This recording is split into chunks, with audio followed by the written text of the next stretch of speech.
correction d'exercice d'application de la notion N3,5, prendre une fraction d'un nombre. Donc vous deviez vous entraîner donc à utiliser les trois méthodes à chaque fois pour calculer le 1, le B, le C, le D. Donc je vous avais demandé de partager votre feuille dans votre cahier d'exercice en 3 colonnes, en écrivant première méthode, deuxième méthode, troisième méthode. Donc là on va s'entraîner à donc rédiger correctement, rappeler les consignes et calculer. Alors première méthode, donc il fallait regrouper le 3 et le 26 avec le fois. Voilà. La deuxième méthode, il faut regrouper le 26 et la division par 2 en évitant le fois. Troisième méthode, il faut calculer le 3 divisé par 2.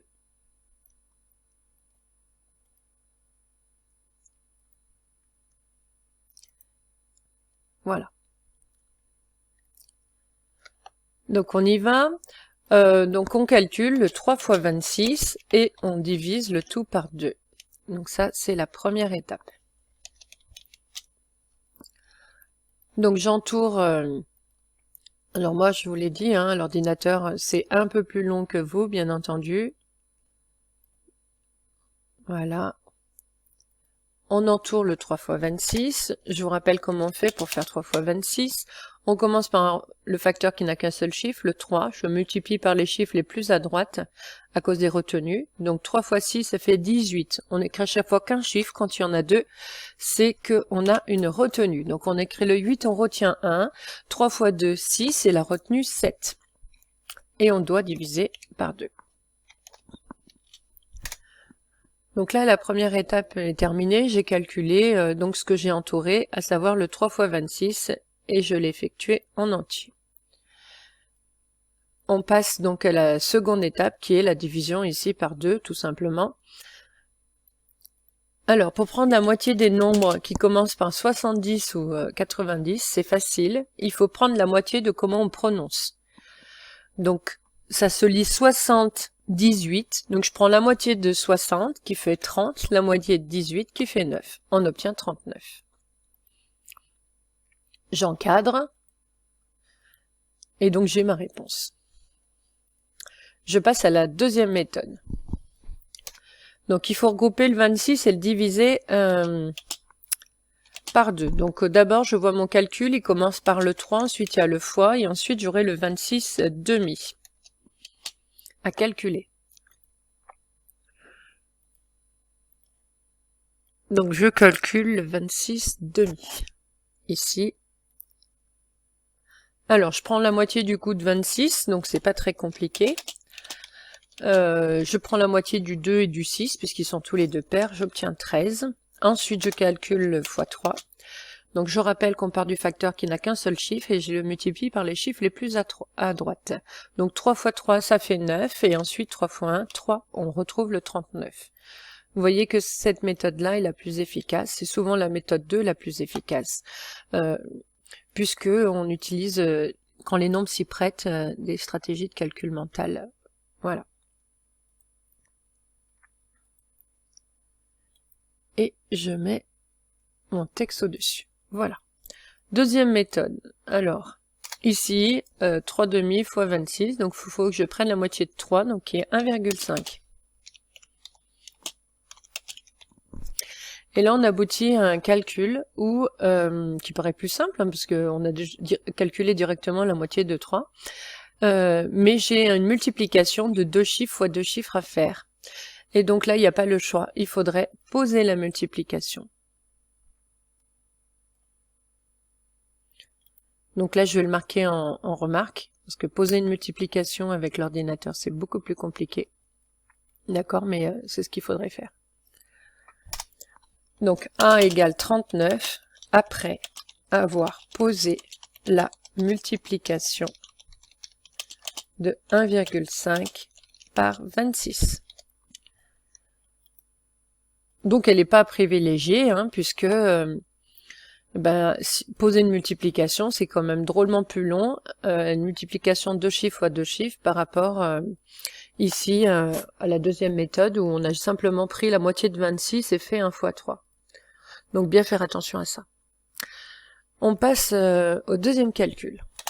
Donc là c'est pareil, on s'entraîne. Donc d'abord j'applique la méthode 1, donc je regroupe le 15. Alors je me suis trompée de forme, c'est pas ça que je veux faire. Donc je dois regrouper du coup le 15, le fois et le 8. Ça sera ma méthode 1. Méthode 2. Je vais regrouper le 15, le 5, mais comme le 5 il va avec la division, j'enlève la division, ici. Voilà.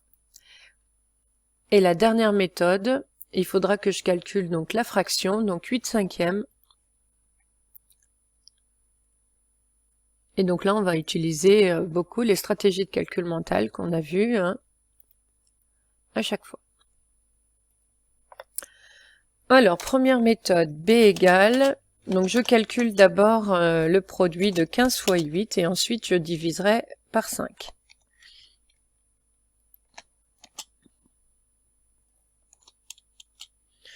Alors, pour multiplier un nombre par 8, on prend le double du double du double.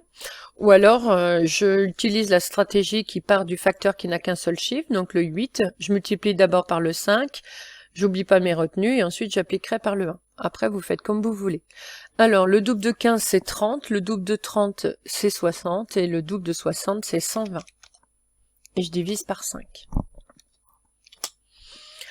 Sinon, je fais 8 fois 5, 40. 0, je retiens 4. 8 fois 1, 8 et 4, 12. J'obtiens bien le 120 de la même manière. J'oublie pas d'entourer ce que j'ai fait. Donc, méthode 1, j'ai calculé le produit ici. Et la méthode toujours 1, j'ai calculé, j'ai trouvé 120. Il faut bien comprendre pourquoi on fait de la méthodologie, c'est pour rassurer votre cerveau en période d'évaluation, pour qu'il, à force de faire toujours la même chose, qu'il retienne, au moins par les couleurs, ce qu'il fallait faire. Donc c'est très important de s'appliquer, d'être concentré quand vous faites vos exercices. Surtout quand on s'entraîne justement à appliquer des méthodes que vous n'avez pas forcément vues avant. Ensuite, pour diviser un nombre par 5, on a dit qu'on prenait le double, on se ramenait à une division par 10. Donc le double de 120, on obtient 240 dixièmes.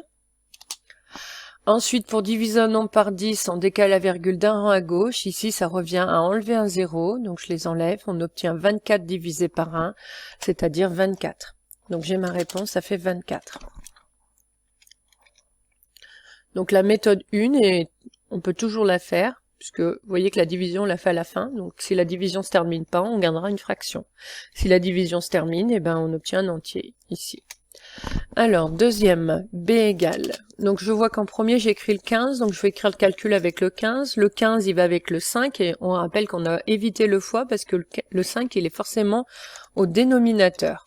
Donc on a 15 cinquièmes fois 8. Donc ici c'est la méthode à privilégier parce que 15 est dans la table de 5, c'est 5 fois 3, donc on obtient 3 fois 8, on obtient 24. Donc c'est beaucoup plus rapide et on n'a pas fait de gros calculs. Donc faire bien attention à bien maîtriser les trois méthodes et pas faire toujours la même en fait, parce que parfois...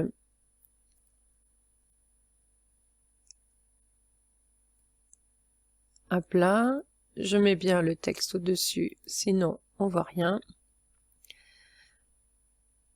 Et j'entoure donc jusqu'au 3 qu'on a calculé. Donc, méthode très rapide ici.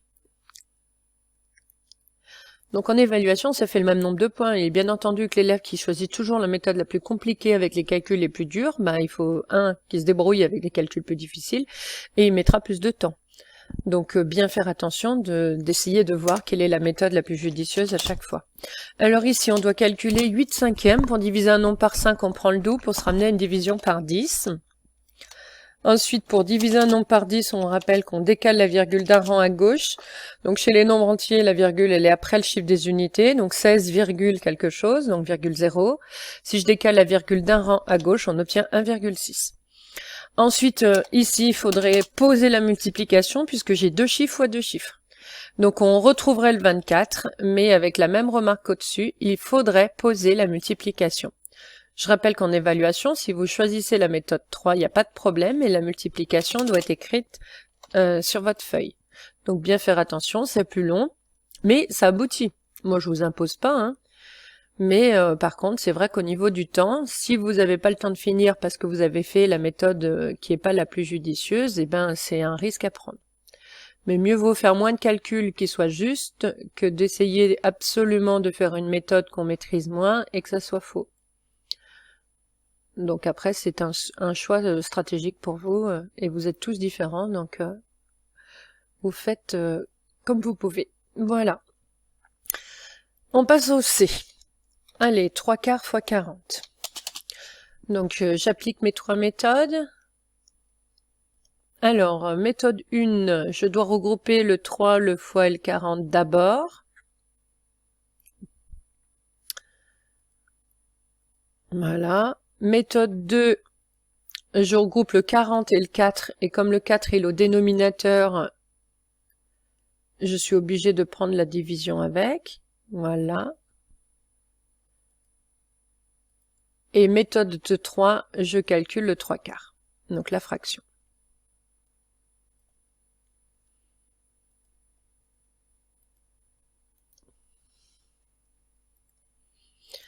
Allez, on y va. Donc je calcule 3 fois 40 d'abord, et je divise par 4, pardon, à la fin.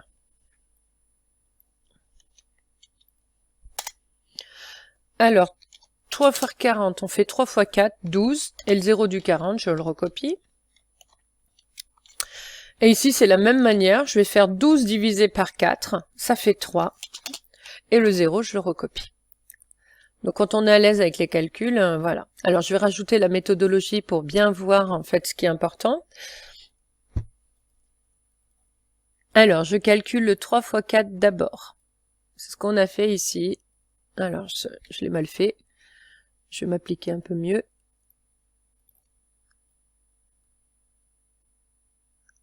Voilà.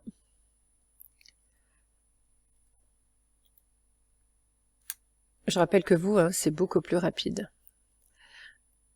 Pour arriver au 120. Donc toutes les astuces de stratégie de calcul mental, elles sont vues en classe. Faites attention. C'est là où on voit la concentration. Si vous n'êtes pas concentré, vous retenez pas une stratégie de calcul mental. Par définition, elle est mentale, donc il n'y a pas de trace forcément écrite. Donc il faut bien faire attention. Ensuite, une fois qu'on a fait ça, je vous rappelle qu'on a regardé que le 12 et le 4. D'accord? 12, il est dans la table de 4. Alors, je peux mettre une... Je sais pas si ça va marcher, de mettre deux créneaux. Ouais, non, ça m'enlève le premier. Tant pis. Donc, on a fait 12 divisé par 4, 3, et je rajoute le 0. Et donc, vous voyez que là, il n'y a aucun calcul difficile. Deuxième méthode, on va voir que c'est encore plus rapide. Donc, le 3 et le fois ont été créés en premier. Ensuite, on a le 40 divisé par 4. 40, il est dans la table de 4. C'est 4 fois 10. Et du coup, on retrouve le 30 d'une autre manière. Donc, c'est encore une fois la méthode 2, la plus efficace. Donc, très judicieuse quand les nombres s'y prêtent. Voilà. Et le dernier.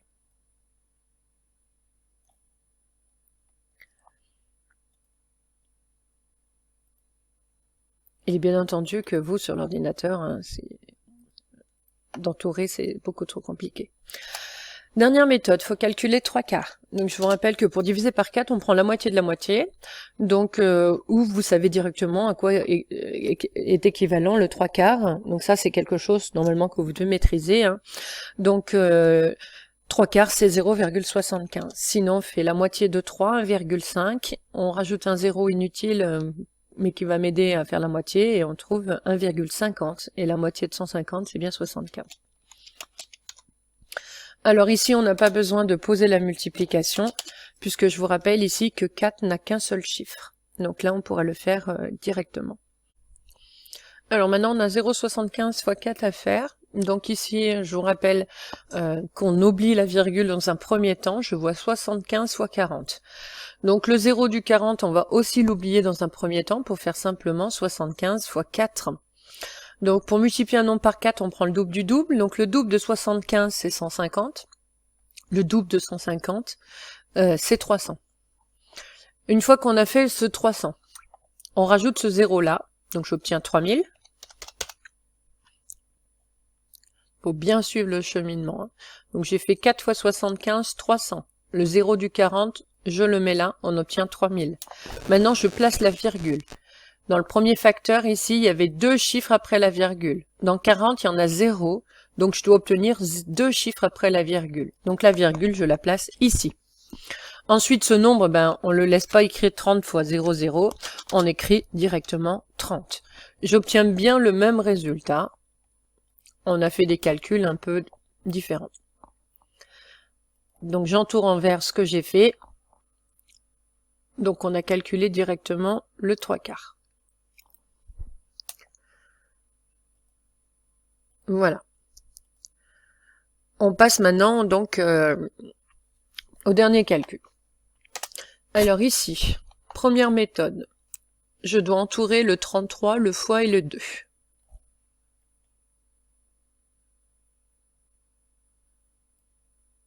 Voilà. Deuxième méthode. Je dois entourer le 33 et le 3 qui fait partie de la division. Donc 33, la division par 3, et je pense à bien éviter le fois. Ça c'est la méthode 2. Je passe à la méthode 3, qui est de calculer directement le 2/3.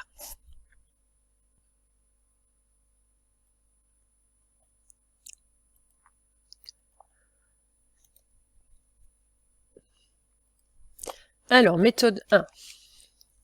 Je calcule d'abord le 33 fois 2, et ensuite je divise par 3. 33 fois 2, donc c'est le double, donc on va obtenir 66 divisé par 3. Ensuite, pour diviser 66 par 3, mes deux chiffres sont dans la table de 3, donc je fais 6 divisé par 3, 2, et 6 divisé par 3, 2. Je vais obtenir le nombre 22. Donc l'attention aux stratégies de calcul mental. Donc j'entoure le 33 par 2.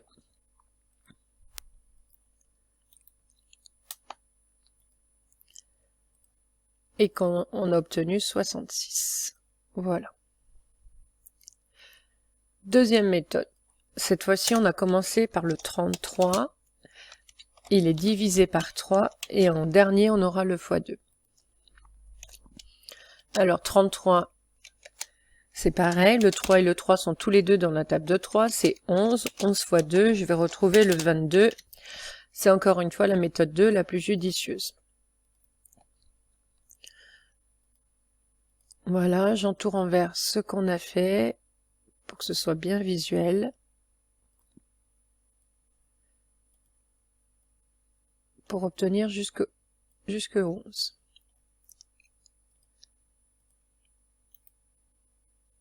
Je passe à la méthode 3. Je dois calculer 2/3. 2 ne se divise pas par 3. Donc la troisième méthode